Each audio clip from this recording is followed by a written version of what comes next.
My daughter's words cut deep, thrown carelessly in front of her friends. "You're nobody," she said, her voice laced with a sneer practiced beyond her years. The birthday cake sat untouched, 10 candles flickering as if too embarrassed to burn. "You fix toilets. You think that's a man?" she added, sharp and deliberate. Her mother's new boyfriend, Colin, owned 3 restaurants, and the room filled with laughter. Not just hers but my wife's too.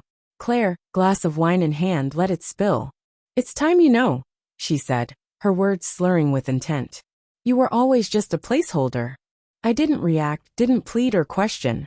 I stood, walked to our room, packed a duffel bag, and within half an hour, I was driving down the highway. By mile 10, my phone buzzed. 29 missed calls. And I hadn't even begun. I met Claire at 23. She dreamed big, I fixed things. That was our deal. I laid foundations for her visions, tiling floors while she designed kitchens we could barely afford. I worked late, skipped nights out, unclogged strangers' pipes to keep our home running. When Ava was born, I cradled her tiny body, my rough hands gentle as if she were porcelain. I thought love was provision. I didn't realize they'd judge me for my quiet, my absence, my unpolished hands. Claire once called me her rock. But somewhere along the way, our future became her needs. Late nights grew frequent, receipts from restaurants lingered in her bag, and Ava began echoing her mother's disdain. That's when I knew. Betrayal doesn't always shout. Sometimes it whispers, building over time. The signs weren't loud. A second phone tucked in her purse, found while searching for Ava's allergy meds. Messages from Colin, dinner plans, photos, his arm around her, her dress too bright, their smiles too easy. I didn't confront her. That's not me. I observed, waited, cataloged. Claire thought I was slow because I spoke little. But silence sees more than screams. It holds on to details. Ava stopped calling me dad, switched to David. Hugs turned to shrugs. She mirrored a man she barely knew and scorned the one who raised her. I didn't break. I decided. If I was temporary, I'd leave something indelible. I moved to my brother's place, 2 towns away, using the distance to clear my head but not to forgive. Revenge, like plumbing, is about precision and pressure. I called in debts. Fixing pipes for judges, cops, and shop owners builds quiet loyalty. People remember you when their lives flood at 3 a.m. I asked softly, no explanations, just agreements. Then I dug into Colin.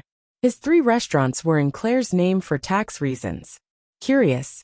He had a history, petty fraud, gambling debts. Clever but not spotless. Claire didn't know I'd found this. I did. Next, the footage.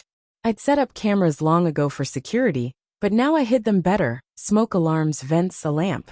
I watched them in my own house, my own bed, heard them mock my intelligence, discuss bank accounts, retirement funds, liquidation. They'd already started draining me. Claire forged my signature on a joint account, siphoned half our savings, didn't even bother hiding it. That's when I grinned. Step 1, bank fraud.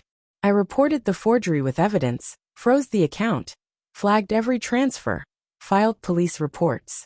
Every cent she touched was locked tight. Step 2, the IRS.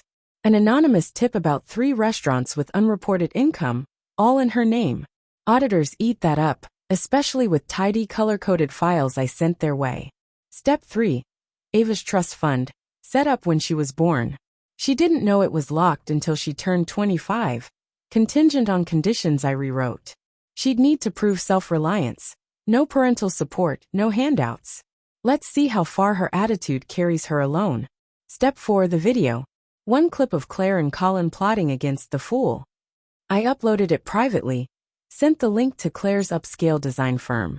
Her job vanished in 48 hours. The final move was dinner. I requested one last meal, playing the broken man, promising to sign whatever they wanted. They agreed. We met at Colin's flagship restaurant. Claire wore red, her victory color. I slid an envelope across the table, bank records, IRS correspondence, video frames. Colin went pale. Claire's hands trembled. I leaned forward, voice steady. You were right, I said. I fixed things. Including you. Colin stammered. Claire reached for me. I pulled away, stood, tipped the waiter generously. Check your kitchen staff, Colin. One's wired. Health department says hello. I left. Their voices didn't chase me. Only silence. My silence. The kind that buries. They tried to erase me, rewrite the story without the man who built it. But I don't fade. I reconstruct. Ava called eventually, left a voicemail. Apologies, maybe genuine, maybe not. I didn't respond. Betrayal is a craft, but so is retribution. And I don't fix toilets anymore. I fix histories. Lasting ones.